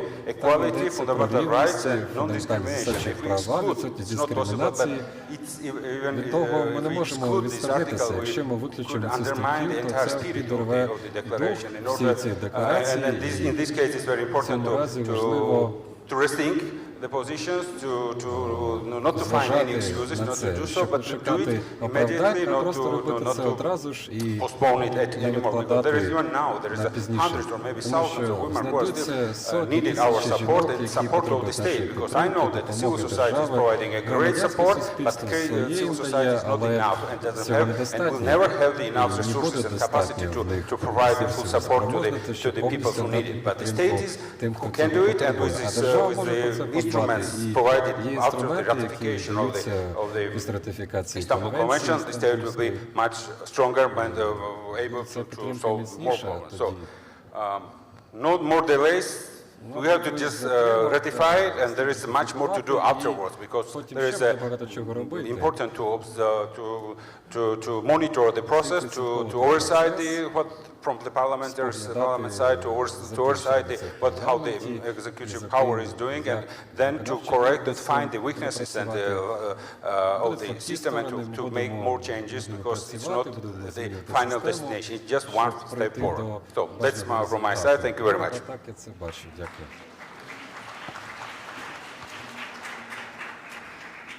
Дякую дуже.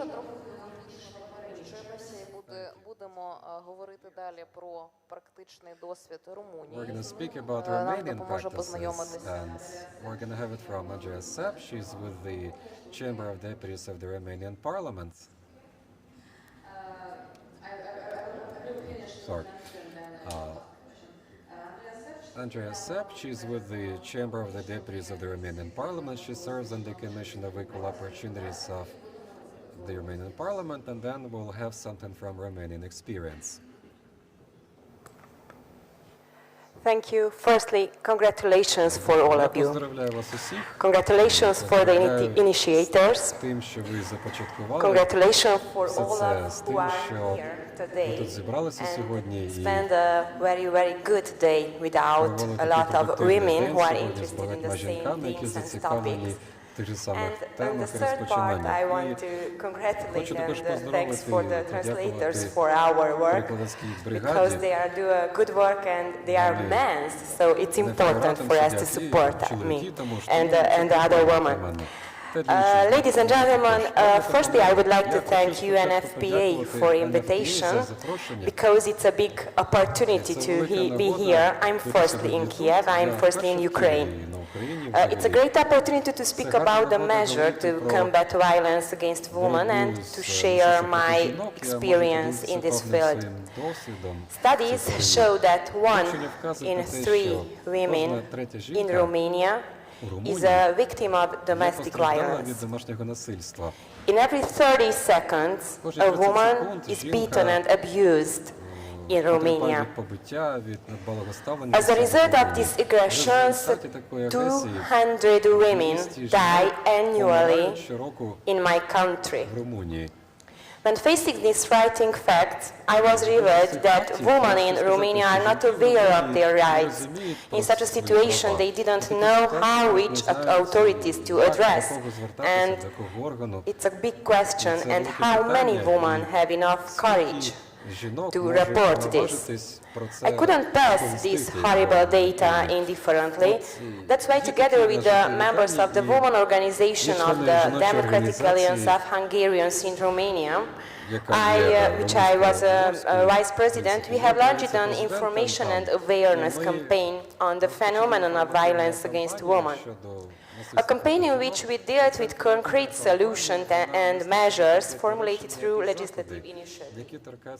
Romanian legislation needed to be harmonized under the Istanbul Convention because we ratified it, and our country has committed itself to ratify the measures to prevent and combat domestic violence and violence against women under the Convention. Our 3 pillars on which we based our campaign were raising awareness, disseminating information, and amending the law. Since December 2016, I am also an MP in the Romanian Parliament, and yes, I am a member of the Committee of Equal Opportunities for Women and Men, and the Committee for Labor and Social Protection, where I am a secretary. Being at my first mandate, I can honestly confess that as a beginner, I had some worries whether I can gather MPs from the other parties to support and co-sign my initiative. I learned that the Romanian government has working on a legislative package on domestic violence, but either way, I decided that I will not wait for the government to release it. There was no more time to waste. It was already too late not to take action. Therefore, I started making the first steps to formulate and submit the so much needed amendments in the law of the prevention and combating of domestic violence. The Istanbul Convention requires member states to acknowledge and use the expertise of non-governmental organizations and civil society organizations, health and social services, child protection agencies. So I also involved them in formulating amendments. As you may know, one single MP is sufficient to submit a legislative initiative, but I presented my arguments to my MP colleagues, and I had the support of more than 70 colleagues from different parties, both men and women, who showed interest in supporting my initiative. The subject of domestic violence is not only a woman issue. We, as MPs, have the duty to take the necessary legislative measures, develop and bring improvements to our national legislation. Our supreme goal and purpose is to adopt and implement statewide, effective, comprehensive, and well-applicable legislation. By working on this, we can comply with the standards required by the Istanbul Convention as well as European Union legislation on domestic violence. Unfortunately, there are huge gaps in the defense system. The current version of the restraining order does not provide security for the victims in trouble. The restraining order can be requested by the victim in cases in which the arrest of the aggressor is not justified, but the physical integrity of the victim and/or his or her family is in danger. The abuser can be removed for the common apartment even if he is the owner, as the order prohibits any approach to the victim, either by telephone or by messaging. Currently, the restraining order is issued for maximum 6 months, after which it can be extended if there is evidence of emergency. There is no solution for correctly monitoring compliance with the order, as its issue is too lengthy and bureaucratic procedure. Based on this consideration, I submitted in 2017 June a legislative initiative to amend the law, the prevention and combating of domestic violence. The initiative is currently going through the legislative process.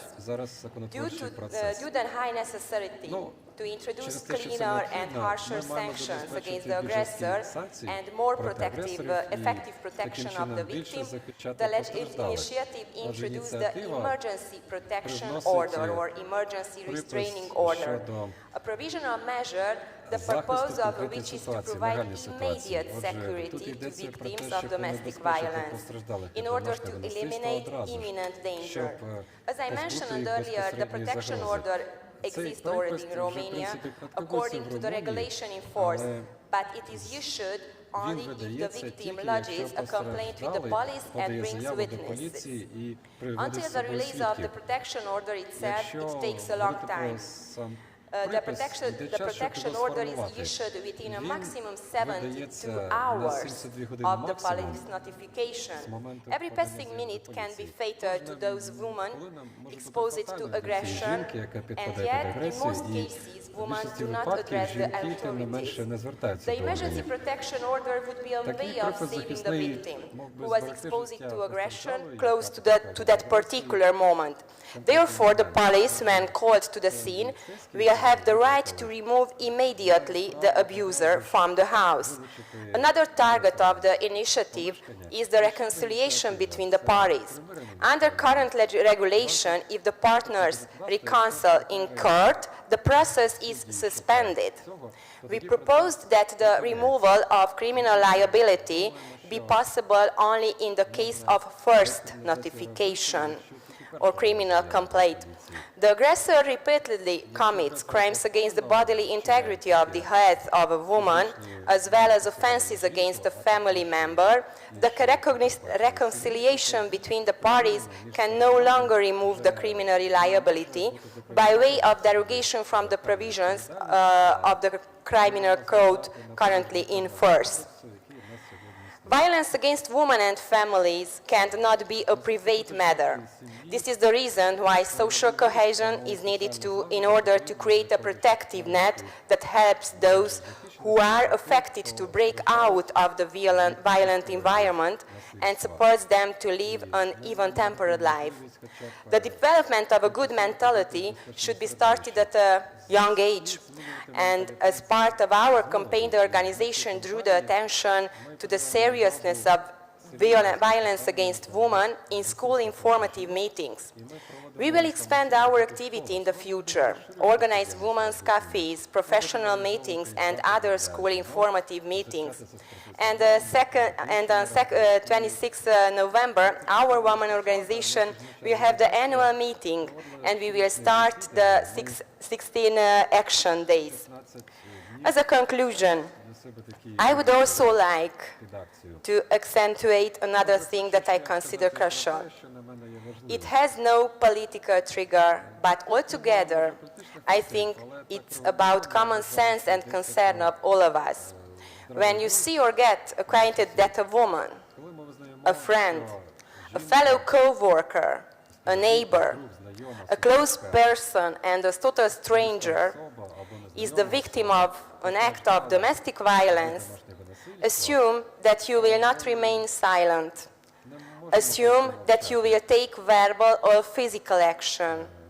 Assume that you will intervene in any possible way. Do not stand aside. Do not be ignorant. Ignorance kills. Thank you.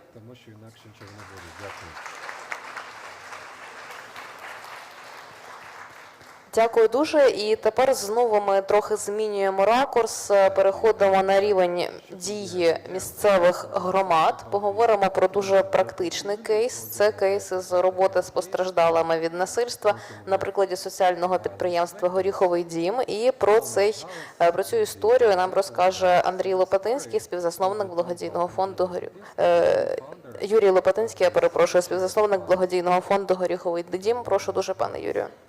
Дякую дуже за слово і дякую за чудову можливість бути тут. Це неймовірно бачити таку відданість.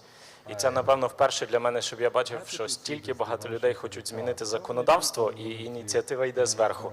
Але, як сказав мій колега, після того, коли от врешті Стамбульська конвенція буде ратифікована, почнеться дуже величезна робота знизу, і, напевно, це якраз місце, де би я міг поділитися досвідом Горіхового дому.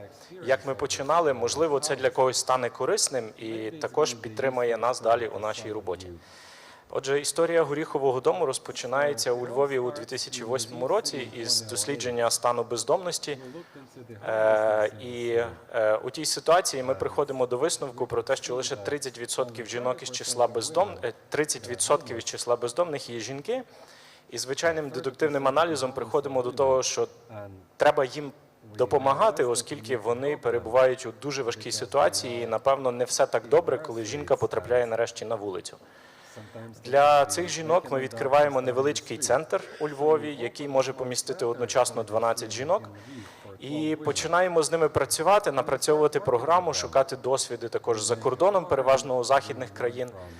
І в результаті розуміємо, що у нас бракне фінансування. Грантова допомога закінчиться, донорські організації не дуже радо готові підтримувати проекти, які йдуть з року в рік і допомагають комусь, але не мають якихось таких глобальних змін законодавчих.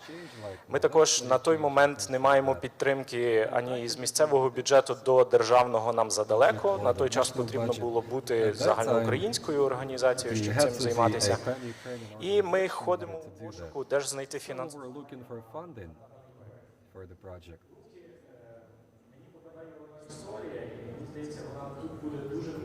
Then I found one story which I would like to share.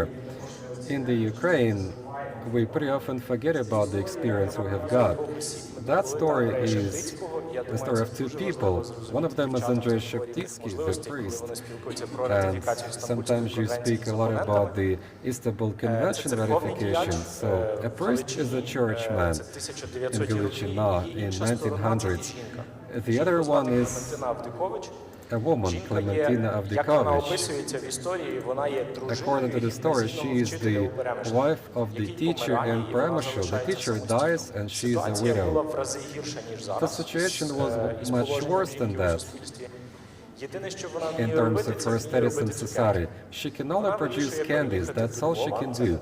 She decides to move to Lviv city and she ends up in a very competitive environment. You get about 8 big candy-making factories, chocolate factories.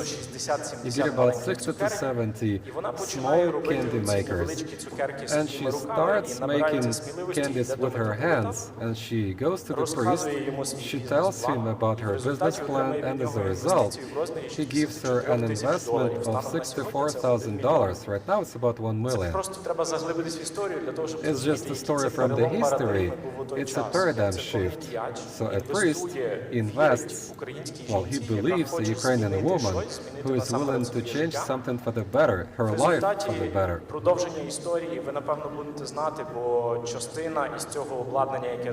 Some of the equipment has been damaged later on, but right now, Svitage company is operating in that venue. Now it's called Nestle. The original business is gone, of course. And that guy Sheptitsky never took the money back. The investment was there for development. There was a certain philosophy behind it, and we found a certain sense in that. We could see that women which come to us are in need of change, and we need to get them to feel decent individuals, and we would call these initiatives a chance for a decent life or living, and we try to keep focusing on the word decency in everything we did. заходу, знайшовши власне цю We історію, checked ми out прийняли рішення заробляти practices гроші of other самостійно countries, для and we нашого decided to бізнесу. try and earn money for this initiative ourselves. And the Walnut House is a social enterprise. It's got two things. One is the business model. We offer food to many people in Lviv. We make cookies, we make bakery, baked stuff. Also, we offer social residence for women and offer them social integration services. I guess we have succeeded in reintegrating women. We would do that without any legislative initiatives, and we expect to see an overall policy in the Ukraine like the Istanbul Convention, and I think by doing things this way, each particular individual in small communities will be able to get a better deal. Offering a shelter to a woman is just the first step in pursuance of the Istanbul Convention. It is just the first step. Later on, you're gonna help this person by teaching them to live better, to give them tools to do it. So I think that experience of ours may be replicated across the rest of the Ukraine.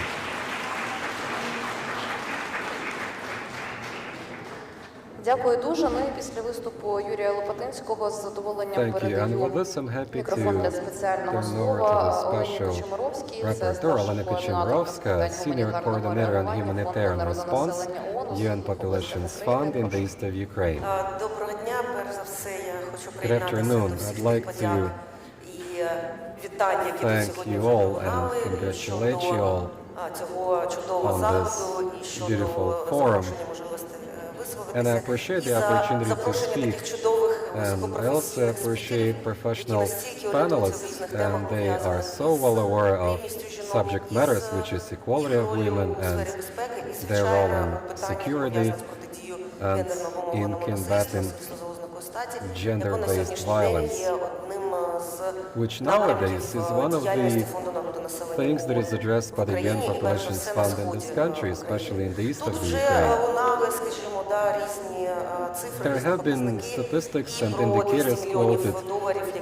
They spoke about $200 million that is spent from the budget to protect women against domestic violence. But I guess the spending could have been much more than that if women didn't do something to help themselves. And Iryna spoke of the study of the economic costs of that violence. So the findings suggest that in order to protect herself against violence, a woman spends more money than the average pay of women in this country per month. So that's incommensurable.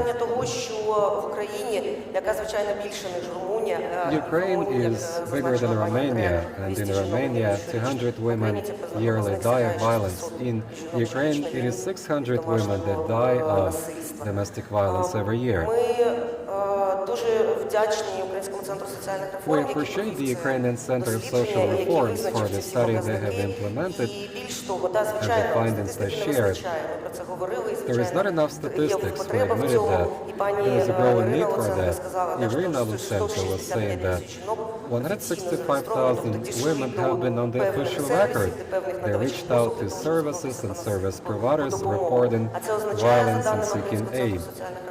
So according to the Reform Center, about 1,100,000 women are annually victimized domestically.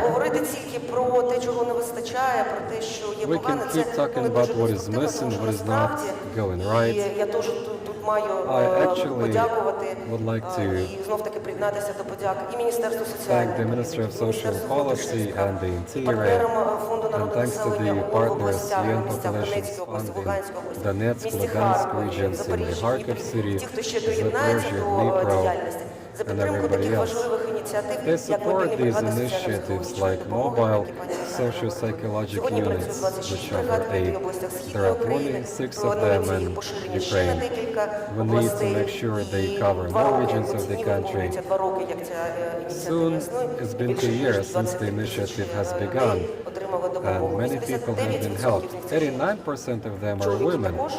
Some of them are men, І до того, як 89% are вони women. звернули, як бригади дійшли до їх домівок, дійшли до них, Before the units come to them, about 67% of the victims have never reported this to the police before or to the Тому hospital, дуже важливо і дуже to the clinic. серйозно розвивати So it цю is систему important надання to послуг keep постраждалим building від the system of offering services to the domestic бачення violence поліції, victims. національної поліції, We also не need як to make якогось sure карного that чи the national розшукового органу, police а як should саме view it надавача appropriately. They послуг у should сфері захисту understand від they домашньої are a поліції. service Звичайно, provider Міністерство for соціальної the політики domestic це дуже violence глибоко victim. розуміє, опікується The цією Ministry of проблемою Social і готове Policy is підтримувати aware of ці всі that ініціативи і, and звичайно, readily за це support these дуже щиро initiatives, вдячні. which we Це appreciate. діяльність активна парламентських партнерів і MPs жінок, and які в partners парламенті and просувають women in і the роблять це parliament можливо для are того, щоб trying to відбулася promote this ратифікація to Стамбульської verify the конвенції Istanbul Convention та прийняття тих необхідних and законодавчих актів. other На necessary сьогоднішній laws день could Фонд happen as народного well. населення підтримує The діяльність Populations Fund supports one shelter, two social соціальних apartments,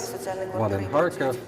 The apartments are in Kryvyi Rih І and треба сказати, Berdansk. що за той час, як And вони почали ever своє since they існування, have been commissioned з грудня in 2016 Kharkiv, року it has been since December of 16 in Kryvyi Rih and Berdansk. It has been there over the half a year. So about 50 women and children have found shelter there. They enjoy psychosocial aid, medical, legal aid. Some were referred to respective institutions пов'язане з працевлаштуванням. where Знов they таки, да, я will be хочу helped with сказати employment. слова вдячності I Харкову, який also поклав appreciate the дорогу, Kharkiv тому що такі people. інституції They були were не the тільки trailblazers, and these kinds of institutions should not only be taken care of by the NGOs. We know of some settings supported by the NGOs, religious organizations, church, but it's important to make sure that local government and budgets and local communities realize the importance of this problem and take care of it accordingly. They mentioned statistics, and again,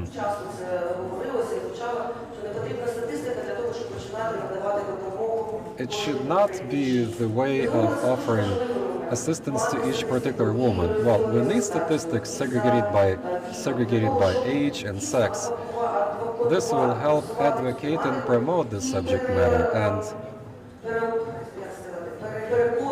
it will help convince the people that are responsible for budgeting and training professionals. They take care of all of that, but they need to understand what is this all about and for, why it matters that much. We realize that domestic violence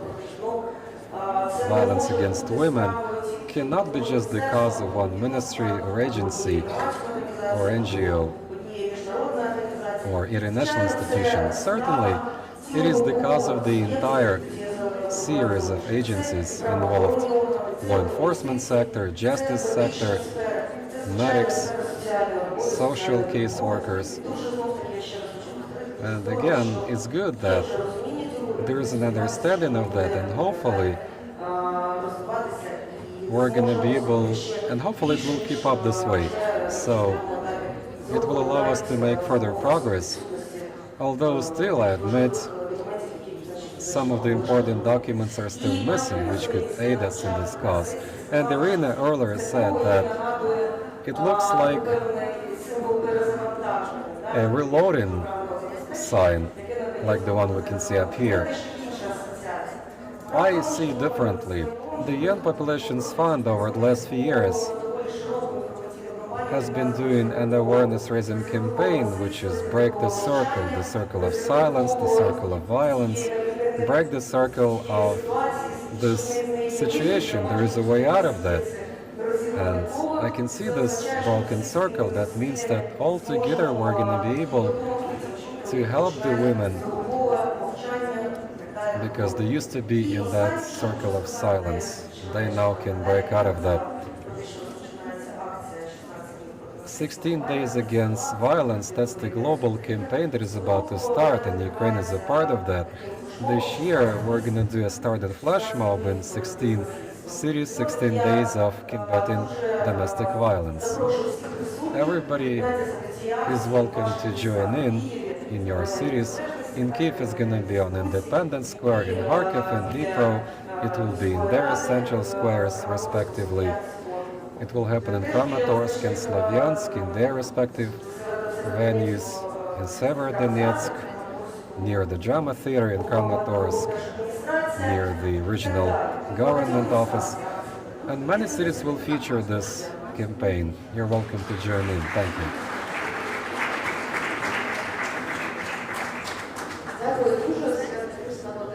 I'm looking at the watch and I can see that we've got time for 2 questions, maybe 3 tops. Let me see them. Iryna Lutsenko first. Please exercise brevity so that we could get all of the questions. It's a question for Yuri Lopatinsky. He offered advice based on Sheptitsky's story and what he did, and supported a woman which was widowed and tried to do some business. And he says that there is something that could help you speak with the church or the MPs that depend on the church a lot. Let me ask you a question. How can we build a dialogue with the MPs that depend on the church? How can we explain the Article 4 of the convention to them? What's the better way, the best way of doing that? If you read the Article 4 of the convention, I certainly did. It's hard to give a brief answer.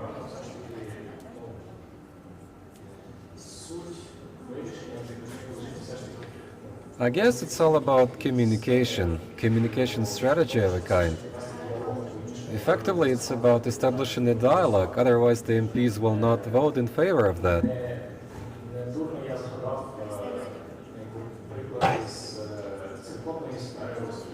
My story was from the church environment, and I guess that's where there might be some resistance, there might be some negative kind of message.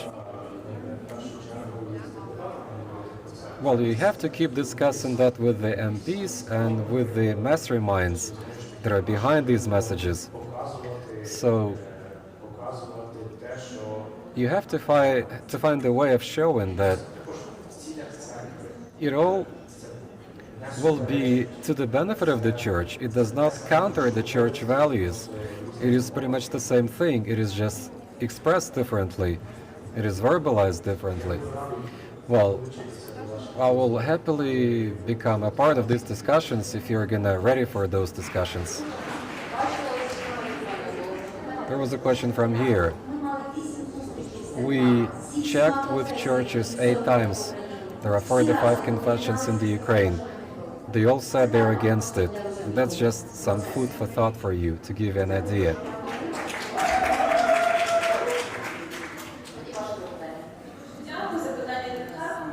I'm from Kharkiv. I'm with Kharkiv City Hall. I address gender issues there. There is a shelter in Kharkiv for domestic violence victims, and there is a growing demand for that social service. We have 2 mobile units, thanks to the Ministry of Social Policy and the UN Populations Fund. What is your question?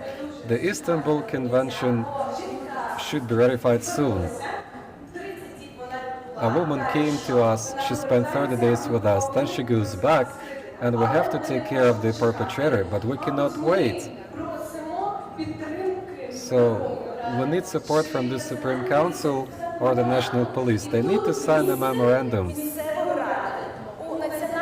And the local council should be mentioned in the National Action Plan Women, Peace, Security. We do things in regions, but what is your question? Come on. So the National Action Plan should involve cities, and there should be a memorandum made with the National Police and local authorities and social workers. And Ministry of Youth and Sports should be involved too. Gender equality starts in families, and we have to understand that family and gender policy is one thing. And gender policy starts there. But right now, there is nobody from the Ministry of Youth and Sports. Right now, they do not do social work in families, but they try to organize family as an institution. whoever wants to respond to that. Well, we spoke about that before, and I'm happy to see you again. Speaking of police mobile units, they will operate in Kharkiv City too. I don't think we need a memorandum for that, because it's a natural process that's going to happen. And we will just try and see how we're going to do that with the Ministry of Social Policy, what's going to be the role of the Ministry of Health and local authorities, and it depends on the infrastructural facilities. That's in our plans. We've got plans for Kharkiv for next year.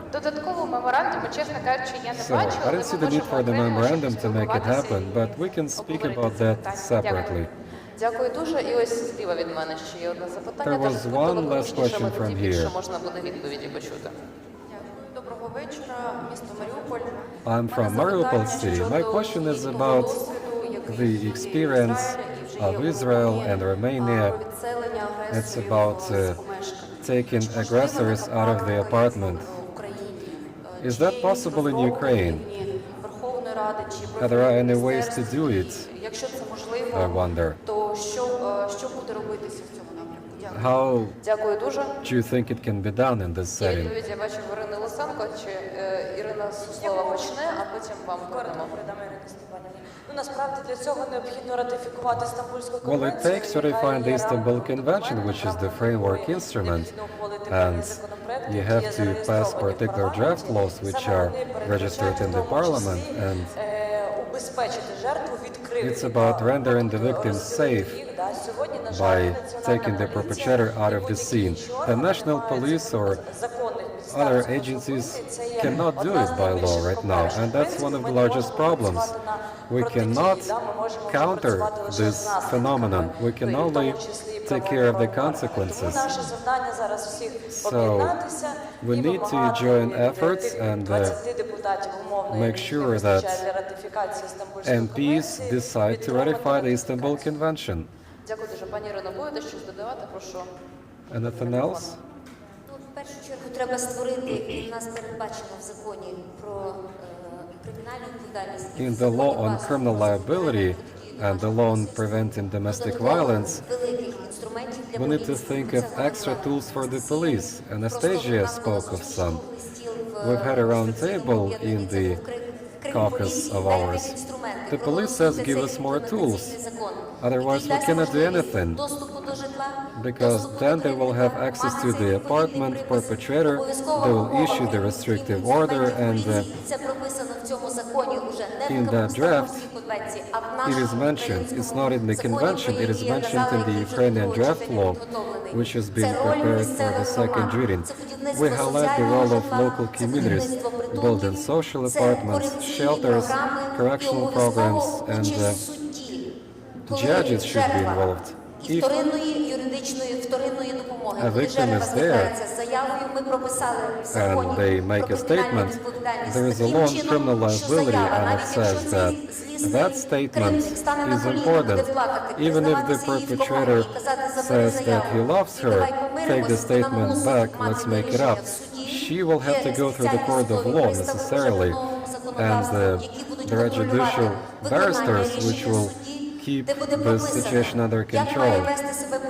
They will see what the police should do, what the executive service should do, what correctional program this guy should complete, and all of that should be kept under control. If they do not do right, then they will face extra criminal liability.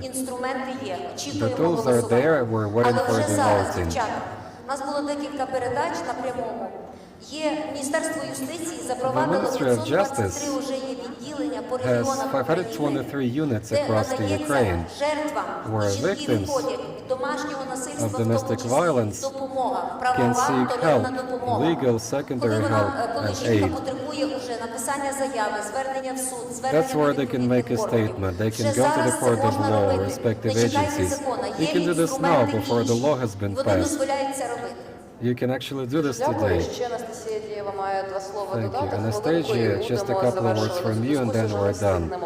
I'm sorry I wouldn't have time for any other questions. Тому що Я хотіла б сказати, що I'd національна like to поліція say that дуже the national комплексно дивиться police на це питання, looks at і this насправді це thing і comprehensively, and протидії домашньому when it насильству, comes to виявленню, combating domestic реагуванню, violence, навіть detecting and в тих responding умовах, to які ми маємо that, зараз, підключило ще дуже багато механізмів, allowed us to think of some other mechanisms, like a new concept тому що ми розуміємо, що which is about establishing все дуже взаємопов'язано. child protection І police or національна something like поліція that. дійсно зараз дуже The national комплексно police підходить are до питань thinking вирішення of this. антидискримінаційних They would like to address питань, до захисту anti-discriminatory дітей, до matters, захисту жінок, children's всіх protection, форм women насильства. protection against all Дуже forms of дякую. violence. Тут треба зробити технічне також оголошення, що All right, далі there's a technical я нагода announcement, зустрітися so на рівень нижче разом повечеряти, потім заплановані there's gonna be a виступи dinner, дівчат лідерок, які then we're gonna have it from вже не раз сьогодні протягом дня. На цій Little ноті треба girls, and подякувати with this I всім would like to учасницям, thank all of the учасникам participants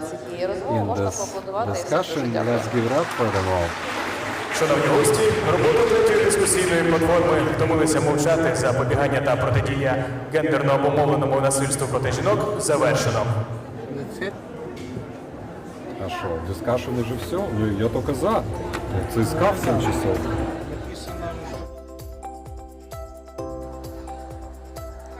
Шановні гості, запрошуємо вас на вечерю за 30 хвилин.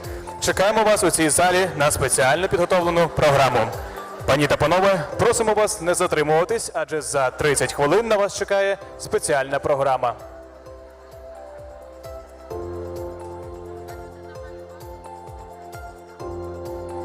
Шановні гості, запрошуємо вас на вечерю. А за 30 хвилин чекаємо вас у цій залі на спеціально підготовлену програму. Тож просимо вас не затримуватися.